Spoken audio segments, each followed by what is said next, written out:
கர்த்தருடைய நாமத்தில் எல்லாருக்கும் எங்களுடைய அன்பின் வாழ்த்துக்கள் சொல்லுகிறோம். கொஞ்ச நேரத்துக்காக நாம் தியானிக்கிறதுக்காக ஒரு வசனத்தை நமக்கு வாசிக்கலாம். 92ஆம் சங்கீதம் அதனுடைய 12, 13 வசனங்களை நமக்கு வந்து வாசிக்கலாம். ஹல்லேலூயா.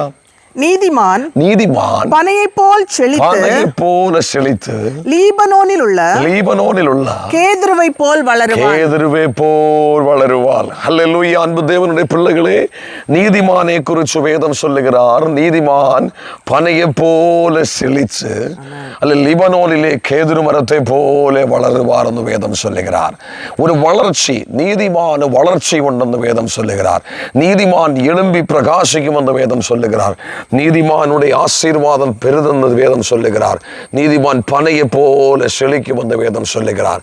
அன்பு தேவனுடைய பிள்ளையே, ரோமர்கள் இந்த நிரூபணங்களில் வாசிக்கும் போது சொல்லுகிறது, நீதிமான் ரட்சிக்கப்பட்ட நபர் என்று சொல்லுகிறார். ரட்சிக்கப்பட்டு முழுகள் ஞானஸ்நானம் எடுத்து தேவனுடைய அபிஷேகத்தை பெற்றுக்கொண்டால் தேவனுடைய பிள்ளையே, வேதம் சொல்லுகிறது என்னுடைய நீதிமான். ஒரு இடத்தில் சொல்லுகிறார், நீதிமான் விசுவாசத்தால் பிழைப்பேர் என்று வேதம் சொல்லுகிறார். தெய்வத்தினுடைய பிள்ளைகளை குறித்து வேதம் சொல்லுகிறார், அவன் என்னுடைய நீதிமான்.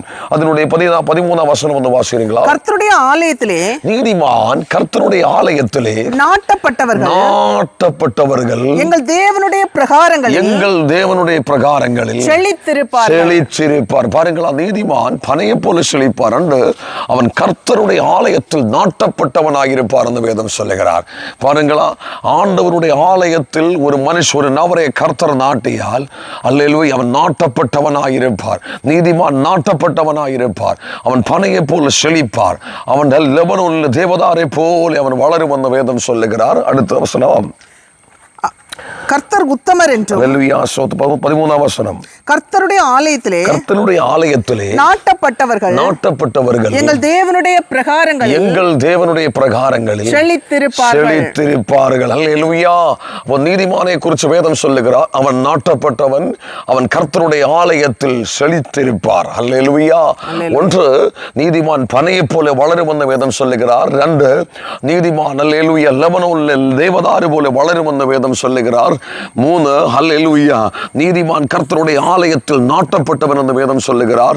4ஆமத்தை போயின்று அவன் அல்லேலூயா தேவனுடைய பிரகாரங்களில் செழித்திருப்பார். அப்ப நீதிமான் அல்லேலூயா 1, அவன் எல்லா விதத்திலும் செழிக்கும் என்று வேதம் சொல்லுகிறார்.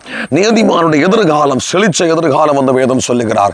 நீதிமானுடைய எதிர்காலத்தை குறித்து வேதம் தெளிவாய் சொல்லுகிறார். அவன் செழிச்சு இருக்கிற மனுஷன், அவன் செழிப்பாய் நடப்பார்.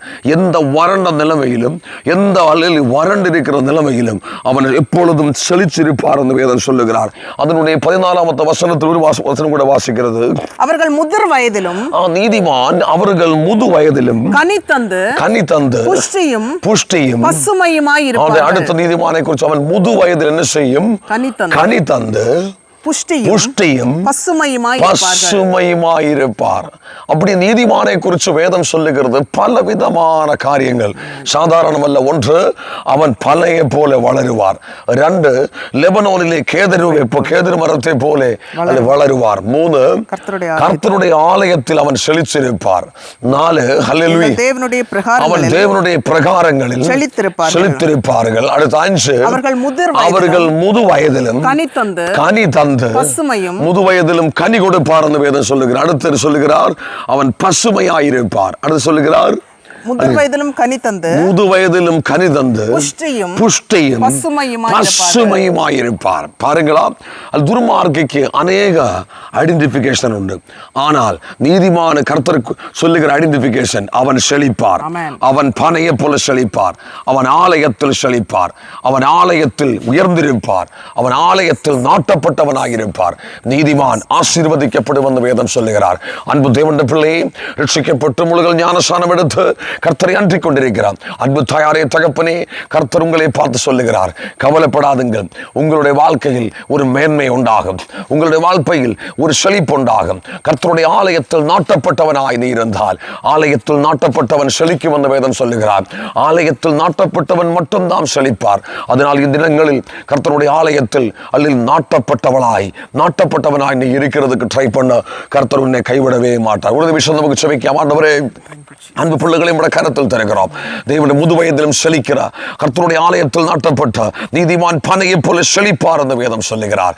இயேசு கிறிஸ்துவின் நாமத்தில் இந்த செய்தி கேட்டுக்கொண்டிருக்க அநேகர் செழிக்கட்டும் அப்பா. ஆலயத்தில் நாட்டப்பட்டவராய் மாறட்டும். பசுமையும் புஷ்டியும் உள்ளவங்களாய் மாறட்டும். இயேசு கேதுரு மரத்தை போல வளரட்டும். அல்ல பனை போல செழிக்கட்டும் அப்பா. ஆலயத்தில் நாட்டப்பட்டவராய் மாறட்டும். கனி கொடுக்கிற விருட்சமாய் மாறட்டும். கர்த்தர் பெரிதான காரியங்களை செய்கிறதுக்காக எல்லா சோர்வுகளும் குடும்பங்களை விட்டு மாறட்டும். எல்லா கடங்களும் குடும்பத்தை விட்டு மாறட்டும். எல்லா சோர்வு நின்றை அவமானங்களும் குடும்பங்களை விட்டு மாறட்டும். இயேசு கிறிஸ்துவின் நாமத்தில் ஆலயத்தில் நாட்டப்பட்டவன் முது வயசிலும் செழிப்பார் என்று வேதம் சொல்லுகிறார்.